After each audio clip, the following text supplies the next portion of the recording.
What does it take to create a vibrant, thriving life?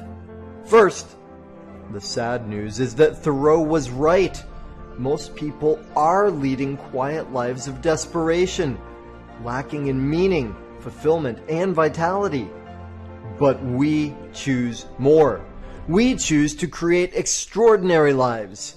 And the Art of Vibrant Living show entertains you with inspiration, empowerment, and education to create your life into a masterpiece. It's time.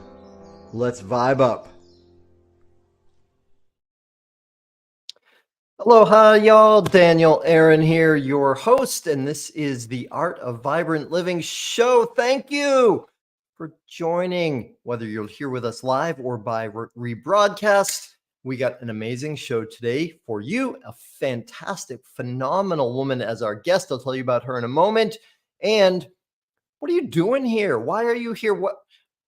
Because I'm guessing, I don't know, but you feel somewhere inside you that your life can be even more of a masterpiece. Or if you don't feel like it's a masterpiece yet, that you can create it that. So this show is all about, yes, entertaining you, but more importantly, educating and empowering you to live your most vibrant, thriving life. So my request and suggestion for you is today, stoke it in good. Make a commitment, though, to do something with this. You're going to get some gold, some beautiful nuggets here today. I know there is wisdom on its way to you. It means very little, though, unless you do something with it. So please commit to yourself that you'll do something with this.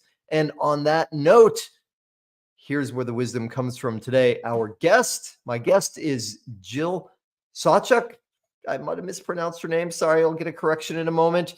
And she's been teaching yoga for more than 25 years. And in this case, yoga with the big Y, like pure yoga, true yoga, that's more than just moving the body. I'll let her tell you more about that distinction in a moment. All right. She teaches online classes, retreats locally where she is in near Vancouver. So exciting to have Jill with us today. Thank you so much for being here, Jill. Thank you, Daniel. What a great introduction. I love everything that you had to say and your whole intro. Yes to all of that. Right on. Yeah, well, I know for me, having been into yoga a long time, and that was one of my first really powerful tools. And I know you've used the word tool. I've seen that like part of your mission is to give people tools. For me, when I had this divine whack upside the head and I said, gosh, I don't know anything about how to live well, because that wasn't part of my background. Yoga became such a huge part of that. And for our audience who doesn't necessarily know you yet, for those folks, what can you tell us about how did you get here? What prompted you to be living this life that you're living now and the work you're doing? Yeah, it's a good question. I truly believe that this is why I was sent here. I think from a really young age, there were these seeds planted. My mom did yoga. And as a kid, I would go with her to these yoga classes in the 70s. And I don't think I was doing yoga with her, but I was there, getting the seeds planted. And when my mom went back to work, so stopped doing yoga for a bit. And then it was my dad that actually sent us to like a 6-week community course of yoga. And I just remembered how much I loved it and what it did for me. And it was really from that point that I was seeking this kind of wisdom that yoga gives us. And along the way, as I was asking questions, just the teacher showed up. I took 3 trips to India and I found an amazing teacher here in North America that I've been studying with for 18 years. And gosh, there's so many things that led to where I am. But I think the long and short of it is I've been sent here to keep these teachings alive, and they have been alive for, countless years, maybe for sure 2000, but some people would say 10, and maybe they're just inherently, part of the wisdom that we can tap into. And I think I've been sent to just keep it going. Yeah, well, I can feel that in you. your love for it and desire to commitment to bringing something more than just moving the body around is apparent. And I alluded to that earlier in my when introducing you that yoga with a big Y. And so would you say more about what that distinction means to you, if that's relevant? Yeah, and, I never like to judge what other people are doing. I think whatever yoga you're doing, it's great, right? I think all yoga and all yoga teachers and all yoga styles at least are to some degree helping us to connect into the body, which can only be good.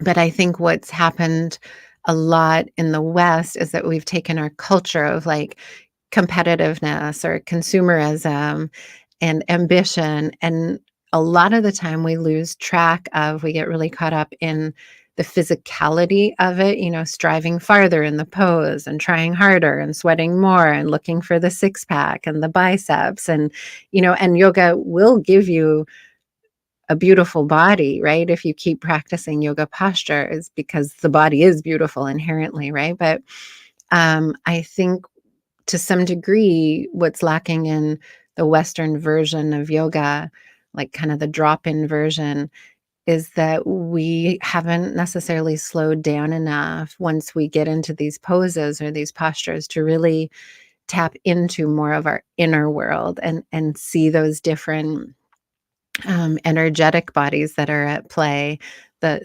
mental body and the emotional body and the bliss body, or however you want to describe them. But we're so much more than the physical body. And I think our Western culture has, created such separation in these different aspects of ourselves. We tend to, when we get into a yoga studio, think we're there for like the physical. That's not to say that, I know that saying that I'll get a lot of pushback of people who are doing drop-in yoga at studios and getting a lot of benefit from it. So I think that's great. I just think there's always that if you really get deep into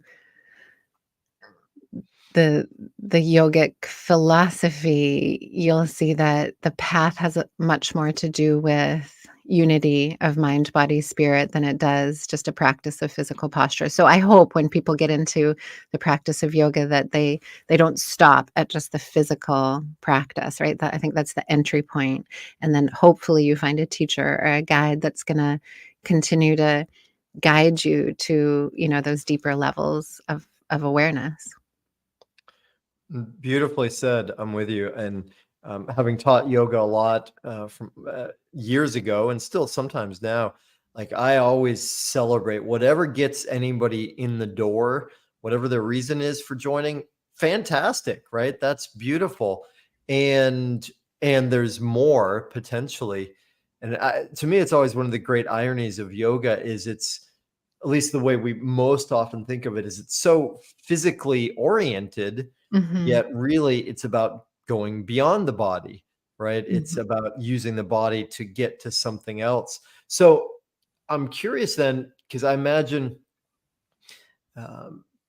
I imagine that some people hearing what you're saying will say, "Oh, okay. So there's more than just getting my body in shape and sweating and getting flexible, which is all good. I'm with you on that. But what would you say? Like, what is the more that's available? What's the draw beyond that? mhm, mhm. I love this question. I think when we do start to turn our attention inward, we're using the posture to anchor ourselves to recognize, okay, there's the physical body. Let's just take something like warrior pose. So I think everybody knows that. There's my front foot, there's my back foot, maybe there's my arms to the sky or my arms out.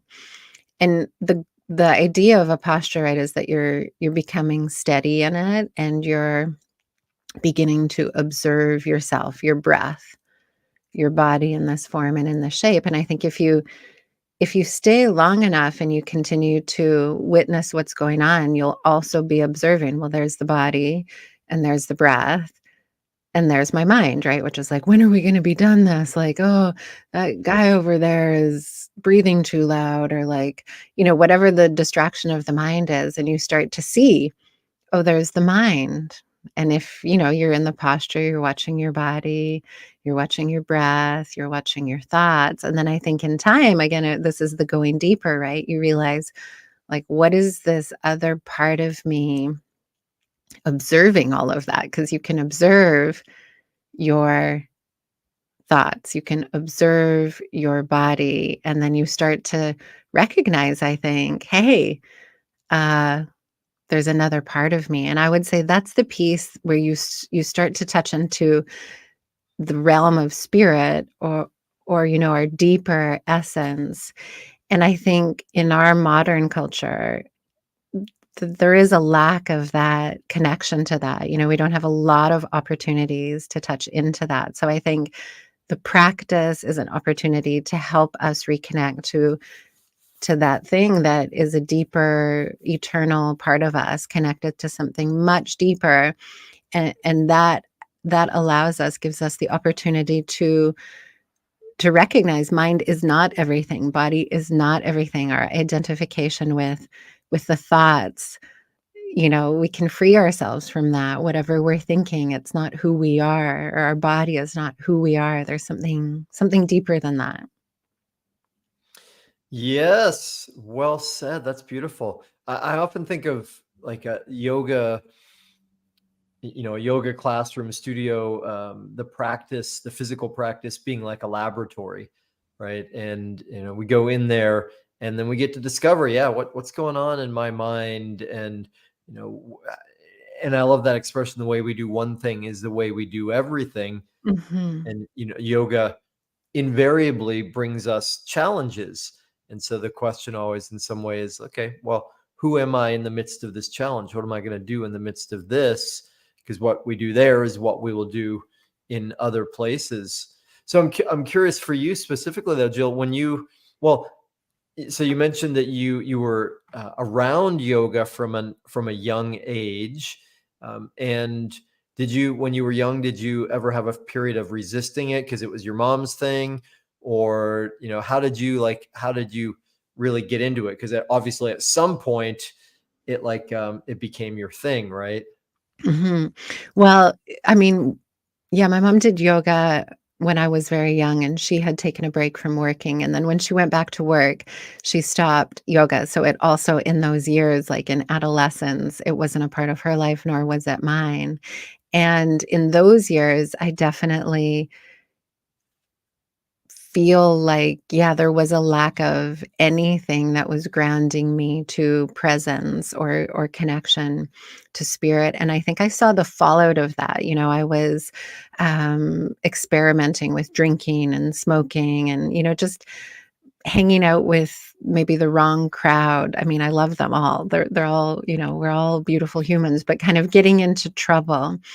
And I think through that, also the experience of really kind of losing track of connection to my deeper self, when my father gave us that 6-week course and I went back to closing my eyes and feeling my breath, I think there was this clear experience of like, oh, this feels so amazing to be able to tap into, like, the noise around me and the culture around me and what other people were doing, which wasn't nourishing me. It wasn't feeding me. It was actually causing, I think, a lot of disturbance in my field.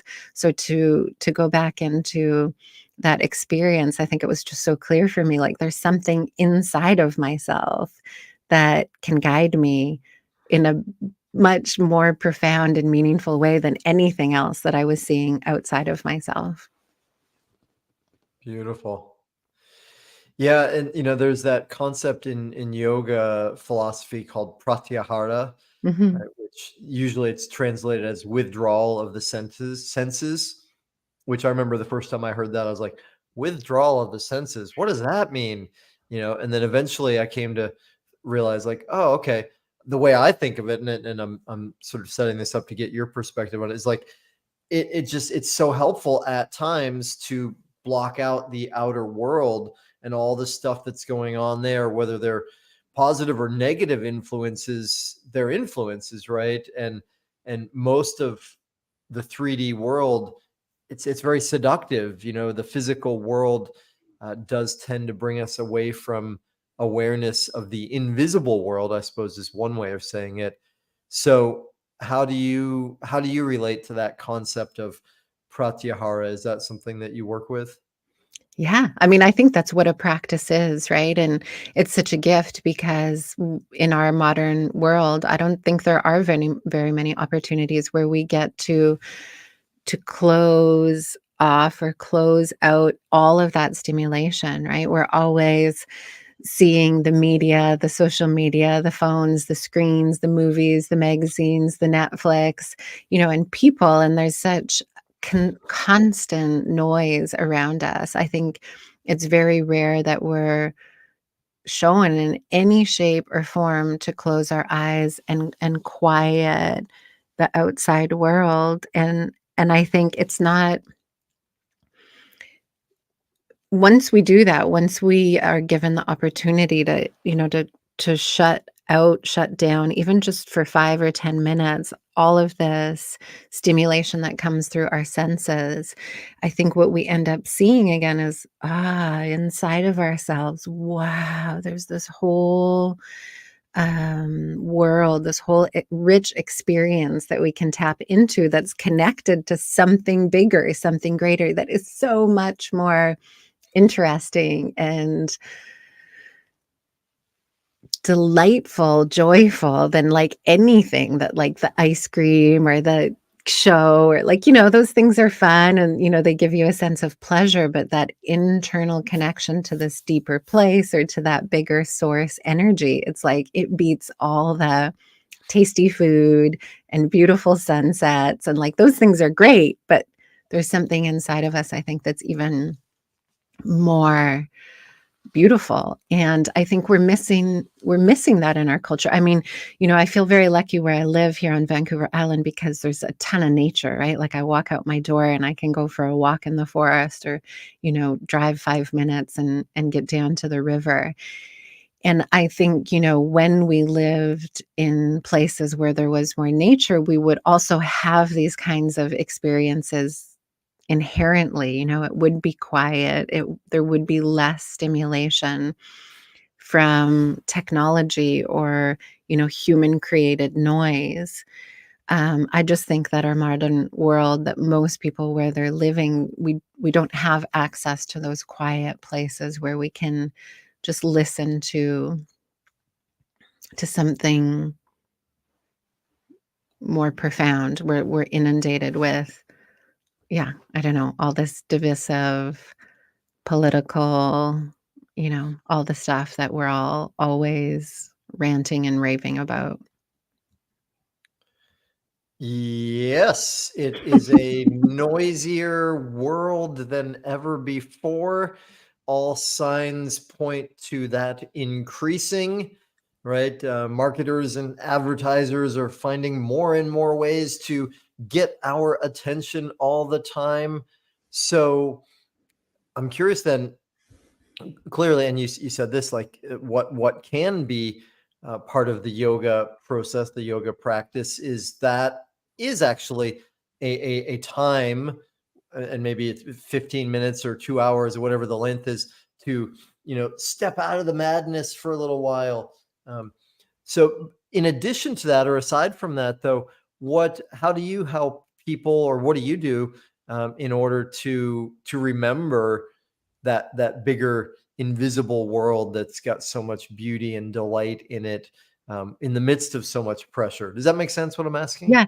Yeah, well, I think you've kinda named it already. I think the key is daily practice. So every single day built into my routine, the first thing I do when I get up is my practice. So it comes before anything else, before I attend to any daily outside responsibilities, and I think that's what is key. That's what I'm teaching to everybody in any program or anytime that I'm speaking with somebody who wants to know, like, how can I feel better in my mind, body, or spirit? I'm suggesting that you take a minimum of 15 minutes. But if you can only find 5, that would be even okay. But some amount of time every day where you do choose to connect to yourself inwardly. And I think the challenge is developing that discipline, but I also really believe that if we simplify the idea of what it is, it literally is just whether it's a yoga mat or not, but starting our day where we're choosing to connect with ourselves first, to listen to the breath, to find where the head is sitting, to feel our own hands or feel our own feet, to recognize what's going on inside of us, to let go of what is not serving us, the tension. I think, just it can be that simple. And once we start to do that, sometimes I think in the beginning we might need a guide or a framework or some holding. But once we get, maybe through 15 days of that, 30 days of that, like there's no way you're not going to keep doing it. Like, because you just realize you can tap into this part of you that will nourish you, that will lift you up, that will empower you. So I think it's just getting going, that's really important, and keep it simple. I love that. Well, may I play angel's advocate for a moment with you? Yeah, of course. Right. And I'll preface it by saying, for me, the first part of the day, the rituals, the protocol, I call it my supreme self sacrament. Right, that time is precious, and that's vital, and it's something that I share and teach with all of my clients and students also. And to play angel's advocate, I don't have time. I get so much to do. How can I do that if I get time? There's not enough time for that. What are you talking about? What do you say to that? Well, I'm pretty direct with the people that I work with. Like I like to call BS on people. Like I might just say, like, how much time are you going to spend on Facebook today? Or social media, or watching Netflix, or moaning and bitching and complaining to your friend, or, you know, or like neurotically dusting the corner of your room that nobody's ever gonna like. Where can you catch some time back of things you're doing that really they're not serving you? Like, we all have 24 hours in a day. I've been raising 2 children, running a full-time business, spending time with my parents, involved in the community. I find time. Like, I'm not a superwoman or like a superhuman. I'm just like everybody else, and I can commiserate. Like, I think the bigger problem is not time. I think the heart of it is, can you put yourself first? Can you care about yourself enough that you're going to choose to do this thing that you know is going to make you feel better? It's going to make you healthier in your mind and body and more connected to this spirit part of you, which is going to feed you energy and inspiration. Do you care about yourself enough to choose you? And that's, I think, the bigger question is like, not do we have time, but can you admit that you put everything else first, and that actually in reality you're more important than you're giving yourself credit for, and that all we're asking is to give ourselves 15 minutes a day. I think I've done the math on it. I think it's 1% of our day. So it's like, you can serve your family later, like you can do all those things. We're not asking anybody to only attend to themselves. Just 15 minutes, it's 15 minutes. And if you think 15 minutes is too much, then I would challenge you. It's like, well, do 2 then. Do 2, and you'll start to see again, it's not the time, right? Because if you can't give yourself 2 minutes to withdraw your senses and witness your inner world, it's not about time, right? It's about the challenge that will you allow yourself to step away from all the other demands of your life and attend to what's going on inside of you. And I think if people are challenged like that, then yeah, nobody can say they don't have 2 minutes. The bigger thing is that we're not used to doing that. Perfect. Well, you kind of already nipped this one in the bud, though. If I continue to play angel's advocate for a moment, and this I'm being silly about it though. These are things that I actually do hear from people and contend with. Um, Doing like what you're describing, doing, isn't that selfish? Mhm. Mhm. Mhm. Yeah, I have these conversations with people all the time. I was just actually having this conversation about what love is, and I think, when we start to question for ourselves, what is love? What is self-love? If you start to ask these questions and give yourself even just a little bit of time, maybe you withhold your doubt or your argument even just for one day. Maybe you allow yourself just to experiment. Maybe you're going to be right. Maybe this is selfish. Maybe this is pointless, but you're just doing an experiment. And you just do give yourself, I don't know, yeah, whatever you can, 5 minutes. And you start to look inward. I think what we start to see is truth. Like the truth is we have been conditioned, as we were alluding to earlier in this conversation, our mind, what we're typically a slave to is our thinking, right? Like all these things you're saying, like, I don't have time. This is selfish. I don't know what I'm supposed to do. Whatever you're hearing in your mind, that's thinking. But currently, these people that are saying these things to themselves, that's all they know, right? We only know mind. It's like whatever I'm hearing in my mind, well, that's the truth. I believe this, and therefore it's true. And I think that's the leap, that's the step that you just have to have a little experience with. It's like, just observe that. Just give yourself a few minutes to recognize the difference between thinking, which is happening. I like to tell people that too, like trying to tell the brain to stop thinking would be like telling the eyes to stop seeing. It's not gonna happen. Your brain thinks. It's okay, normal. Let's not judge that. But observe that that is thinking. What is thought? Get really clear about that. And that's a task in itself, right? Like, I think you need a lot of courage to just ask yourself this question, like, can I observe thought? Can I witness thought? And then when you start to see it, that's that moment where you realize, like, oh my goodness, that is not everything happening in here. I can witness it. I can observe it. And then there's these other things going on here, higher wisdom, deeper insight, deeper connection, breath, spaciousness, release of tension.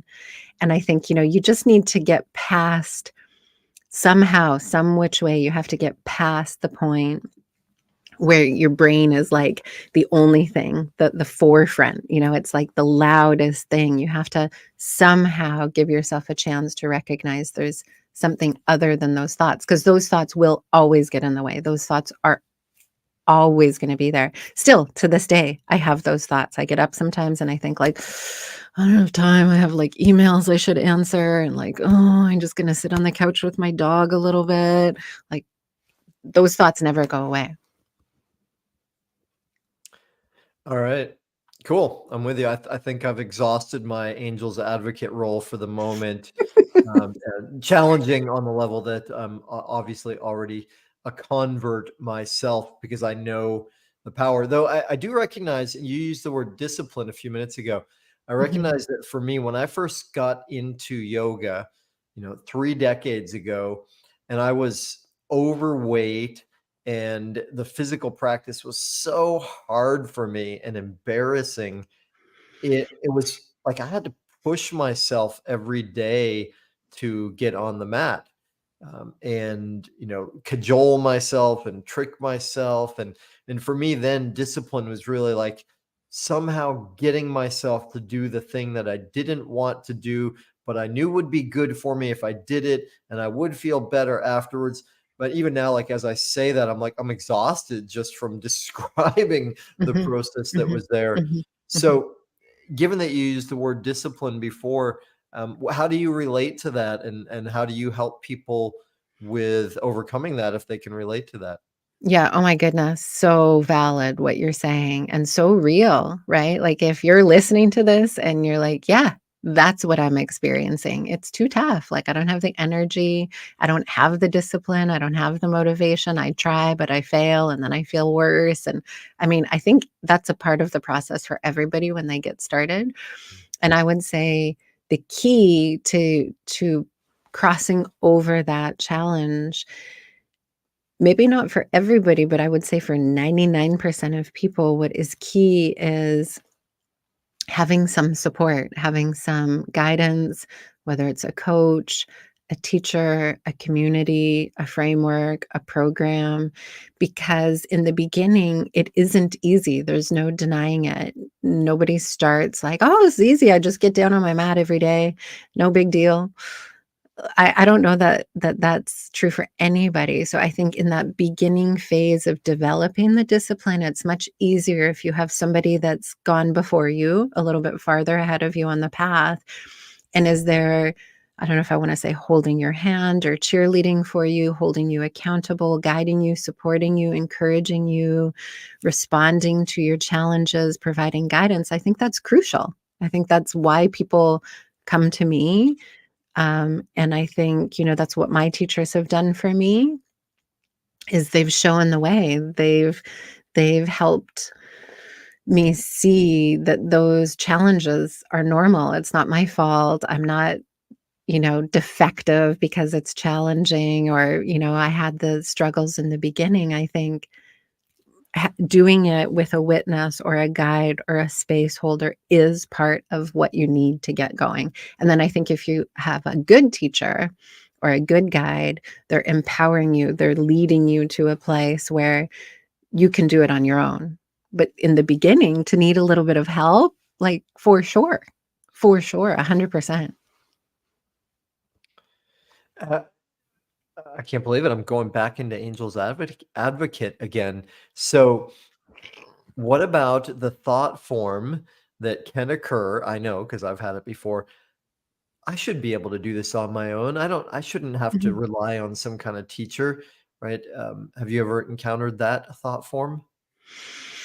Yeah, it's interesting, isn't it? This, and again, I would defer back to our modern culture. It's so fascinating when you really start to look at what we're taught, what we're educated to believe, that we should be able to do everything on our own. I feel so grateful. I've been invited into this. I call it my sweat lodge family. And it's been such a profound and healing experience for me because I was new to this ceremony, and when I got there to the first one, everybody had a role. Everybody was doing something, whether it was laying the cedar boughs or it was smudging or it was preparing the berries or it was sweeping the lodge or, everybody was given a role and we were all participating together to create this ceremony or this moment where we could heal, do healing work. And then even in the experience in the sweat lodge, it was a collective space holding, like sitting there alone. I don't think any one of us could have done that alone. There were people bringing in the rocks, there was people um, splashing the water, there were people singing and drumming, and each one of us was participating in that. And I think traditionally, we didn't do things alone. Like we were, this was not a part of humanity.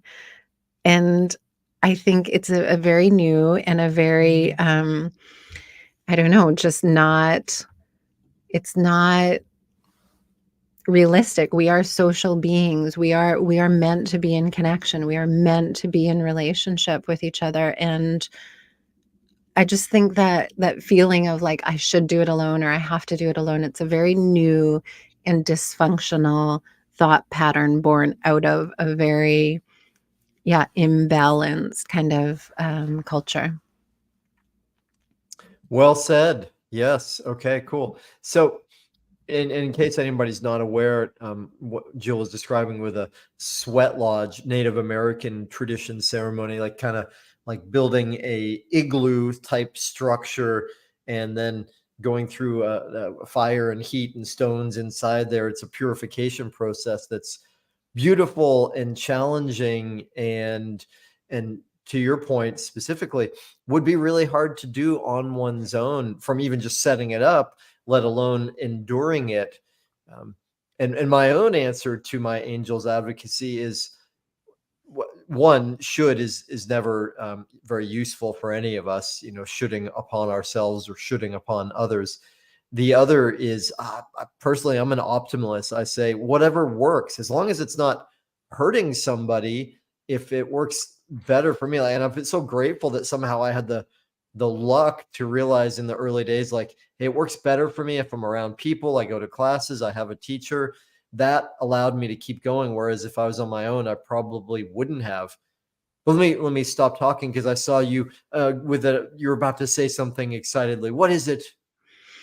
I just think that you're right on the money. It's like you could do it on your own, I guess, if you want to, like, really, like, carry this like burden of having to figure it all out on your own and process everything by yourself. But why do we have that feeling? I just think it's a great question. Why do we have that feeling that we have to do this in isolation? And I also know from my own experience that a lot of my learning, like, still to this day, is just in relationship with my students, like, that I don't think we're that different. So when you're doing this in community, or you're doing this with another individual, I think what you start to see is, this is normal. Your challenges or your thought patterns, this is normal. This is a part of humanity. So I think a lot of that, that shame of that self criticism or that self talk that we might think, like, oh, it's just me, I'm a loser, like, I can't do anything right. That's going on for everybody. That kind of self doubt or self talk exists for everybody. Those challenges are there for everybody. And if you don't do this kind of work in relationship, I think you might be under the impression, like, you're the only one struggling.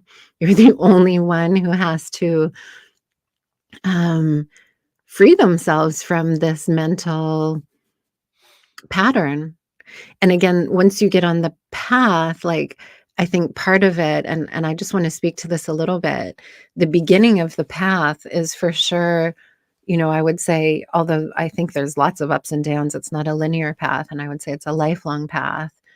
But in the beginning, there is this. We are recognizing these things that go on inside of us, that self-talk, or those patterns, pain patterns, our protective mechanisms, coping mechanisms, maybe the untruths we've been telling ourselves, the destructive behavior we're engaging in, like, that's usually part of the beginning of it, right? It's like, and that's uncomfortable. Like, that's not gonna be fun to recognize, like, "Oh, man, it's kind of messy in here," right? My life's a bit messy. It's kind of, yeah, out of order and imbalanced. And I think especially in that period, it's really crucial to have a community or a guide or a support system that's saying, like, "Yeah, that might be true, and that's okay." That is what is. And you have a choice. You can, even though things are a bit funky or out of order, like, let's just start to release the things that aren't serving us one at a time. No pressure, no hurry, no shame, no judgment, no criticism. But I think without somebody kind of helping to say, like, come on, like, we can do this. Let's just pick one thing. Like, let's just focus on this one thing. Remove, oh, lighter, easier. Okay. Otherwise, I think unless you have somebody kind of helping to guide you about, how you can kind of peel off this pressure, make sense of this mess, it does overwhelm. I think inherently it's like, oh my God, this is too intense. This is too uncomfortable. This is too overwhelming. And then we just typically that's what I see is if people don't get support, they just revert back to like, I'll do this later, or like, I don't want to do this altogether. I think we need help, we need encouragement and we need guidance, especially in the beginning. Beautiful. Well said. I love it. So you touched on something, a couple things, right? Back when I used to lead yoga teacher trainings, right, one of the things I would say at the very beginning of the training is all this stuff we are doing is to help us to fall in love with ourselves, right? And you mentioned earlier uh, the concept of self-love. Now, when I look back at me saying that 20 something years ago, I think, man, I was on track, but I didn't know much about that, relative to now. And I imagine 20 years from now, I'll look back at this moment and say something similar. And we were talking about discipline and time, that concept of self-love came up. So this is not, it's again, it's a conversation that's not happening everywhere. And I think it's provocative for people, including the practices that can relate to self-love. So what's your thinking or feeling around self-love and its importance or its absence, its presence? So such a crucial conversation. And my general opinion would be that's what we're all looking for. That's what we all are here to do. And it's a road. It's not easy. I mean, even this morning I was steaming with my girlfriend and we were talking about this exact conversation, and I'm still learning about self-love. Like, I love myself way more than I did 25 years ago, that's for sure. But even today I was telling her, I'm always doing my practice and learning, and in relationship I still have my teacher, and um I was describing this revelation that I had recently, that my idea of love, the very core origin neural network pathway that I have for love, is that I need to give to other people. Like, I need to make sure other people are getting what they want and what they need, and that's what love is. Like, if the person I'm in relationship with is getting their needs met, that means I love them, and that's love. And yesterday, even, I'm making the soup, and my son, my 18-year-old son, was sitting by the fire. He just got home from a big trip. He's going to a job fair tomorrow, but he's in between these things, right? And I was just watching my own mental process, thanks to the practice, right? Thanks to the awareness that develops from the practice. I'm making soup. I've already had a full day. I'm conscious of my son sitting in front of the fire. And in my head, I'm thinking like, oh, I wish he was helping me. Like, why do I have to make dinner? He's just sitting there. And then because I've been learning about what self-love is, I had this opportunity to really consider, like, why not ask him for some help? Even though that wasn't the pattern, because my old patterns, my old thing was like, if I make soup for my son, that's love, right? Like, if I do something for him, that means I love him. And I'm learning every day, Daniel, every day. And I'm realizing, like, yeah, part of my neurology equation of love that I learned from my love bonds through, like, that's a whole podcast in itself, but is that I have to make sure other people are happy. That's what love is.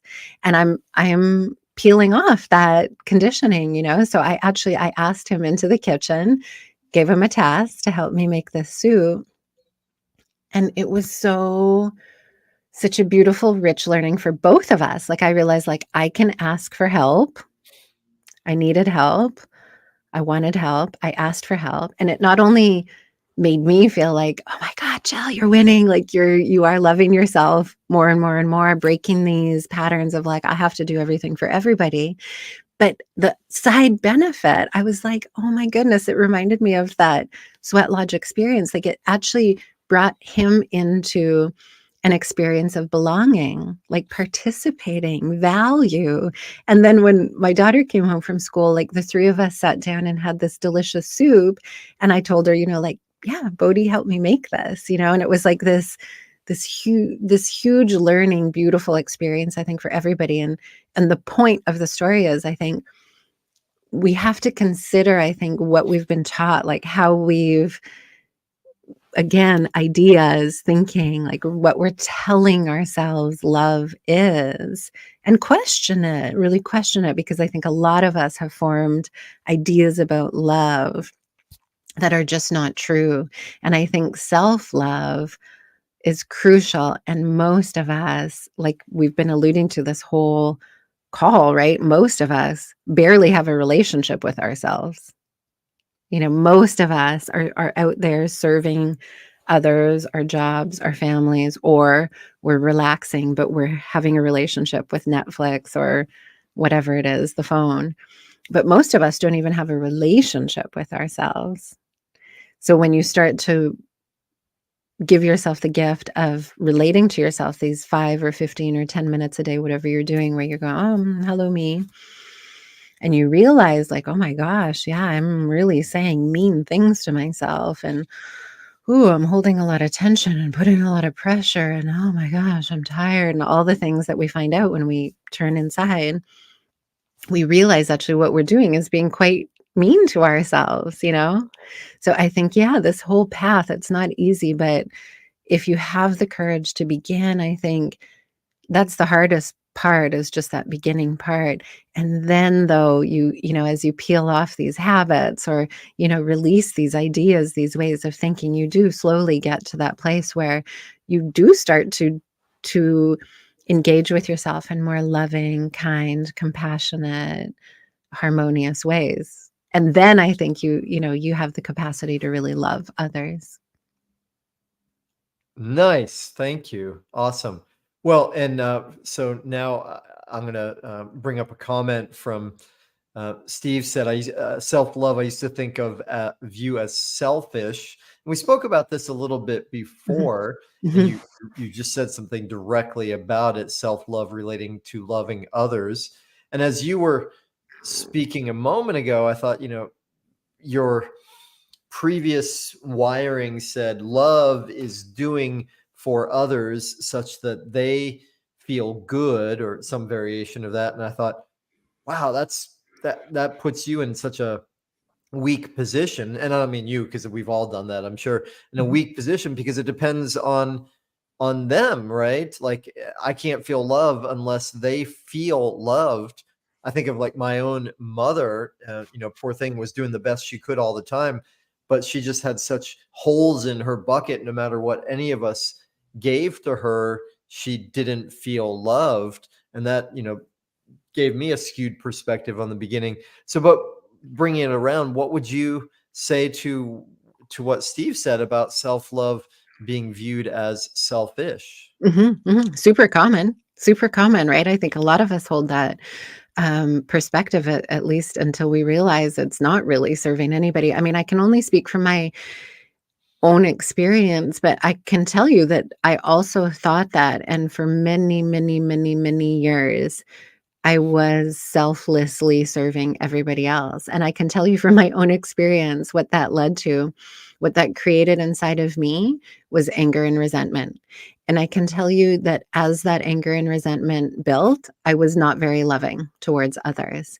So through my own life and learning, I realized actually when I can be loving to others is when my own needs and wants are fulfilled. And it's only then that I'm really open enough to give to others. Otherwise, that's this kind of like false or fake kindness, service that, I'm sacrificing my own happiness for somebody else, thinking that's going to lead somewhere.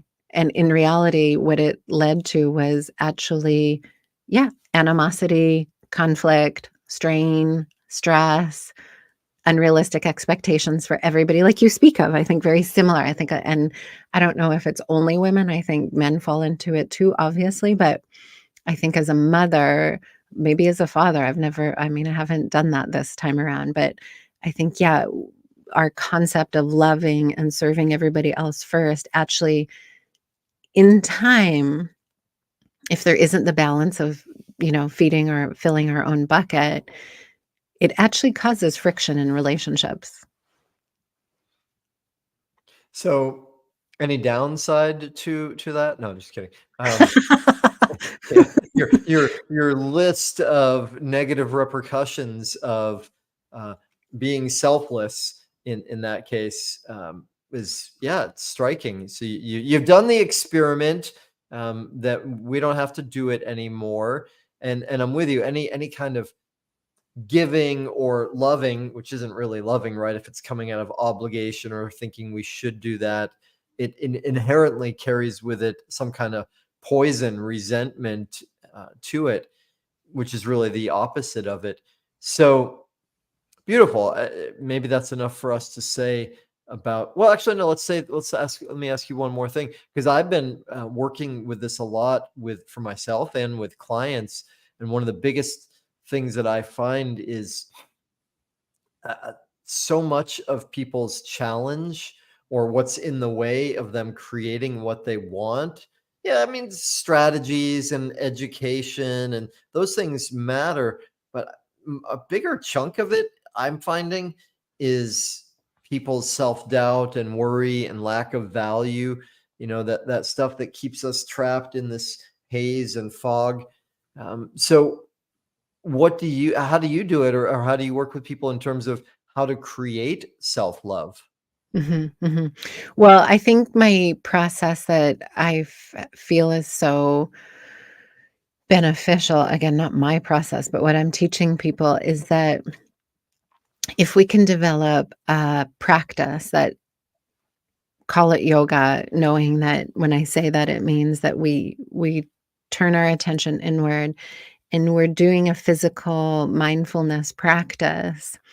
I think the first step in releasing those thoughts or those negative self-talk, accessing more that feeling of self-love is to first step is to recognize these are thoughts.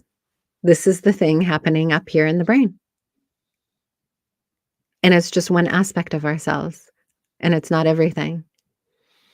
Because I don't think you can get out of your brain through your brain.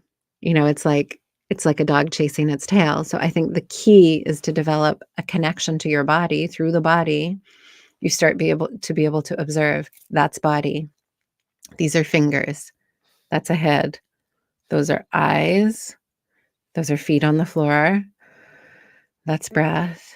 And I'm thinking. You need that connection to something other than thoughts, I think, to stretch the space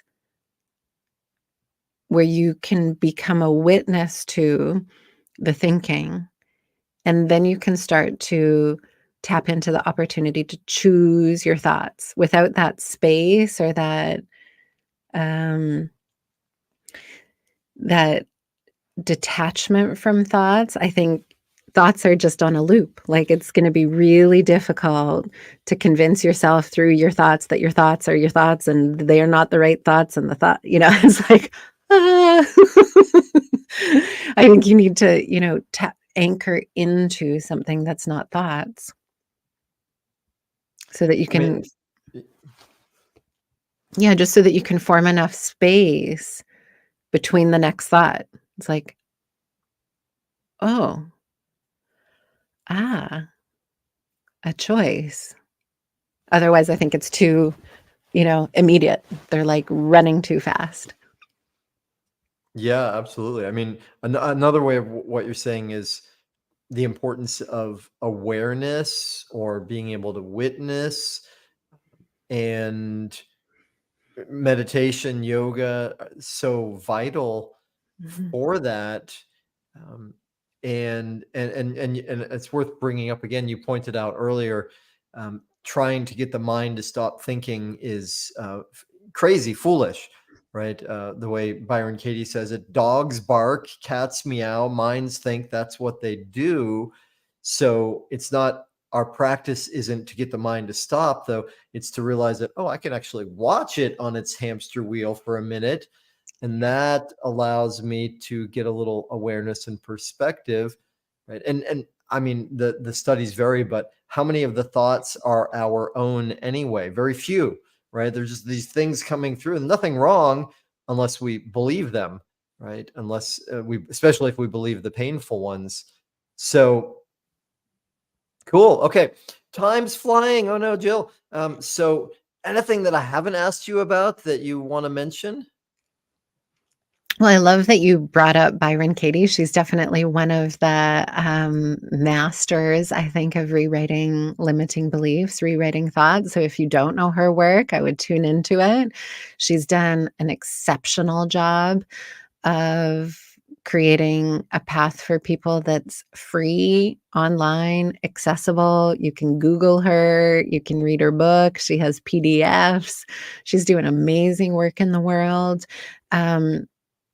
And I love in your intro, I think that's the key, Daniel, is like if anybody's listening to this, again, we're listening to this with our ears, and then these messages are getting sent up to our brain. And then our brain is like, dee dee dee dee dee, this all makes sense.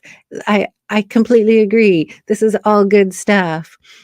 And again, if all you ever do is think about it, I think you're missing out on accessing that opportunity to really tap into that deeper experience beyond your mind. And that's where I so hope that all of us as a species, as a humanity, starts to remember that we can access source energy. We can access connection to something bigger than ourselves that's so much more beautiful and expansive than thought. And so if you're hearing this and you want to tap into something that's beyond the chatter of the mind, take action. Take an action, take a step, take 2 minutes, take 5 minutes, take 3 minutes. I have a checklist on my website. I'm sure you have free resources on your website that where people can just download a 10-minute relaxation video where just tonight lay down, be guided, turn your attention inside, just try it, check it out, drop the excuses that you can't, take an action, step outside, go to the river, look at the sky, do something that will help you step away from just thinking about what we're talking about and go experience something beyond thinking your mind.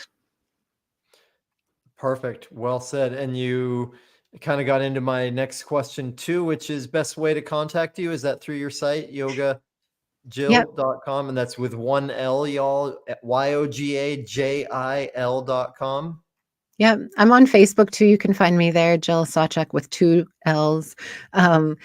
And yeah, if it's not me, there's lots of people, I think,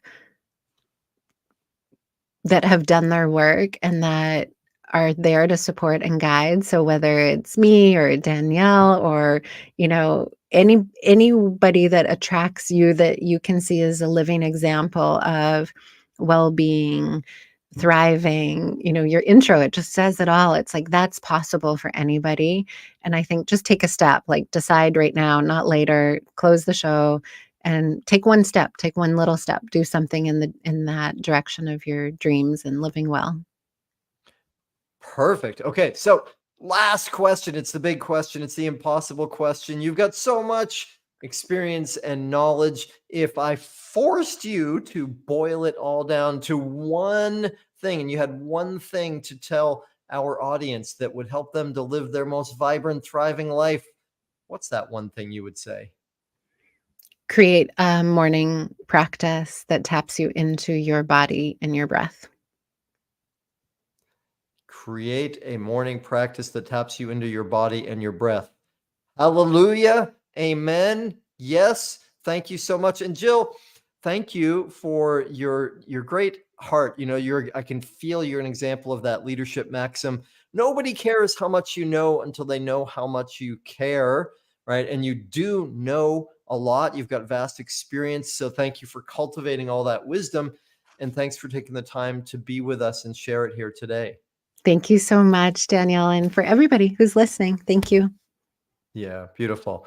And y'all in the audience, thank you for joining us. You've heard it a few times. Please do more than just take it in. Apply something because you absolutely deserve a vibrant, thriving life. Tune in again soon. We got an amazing show coming up around the corner. And until we see each other again, please make your life a masterpiece. Aloha, y'all. Mahalo for tuning in to the Art of Vibrant Living show, y'all. I'm Daniel Aaron, and may you live with great vibrancy.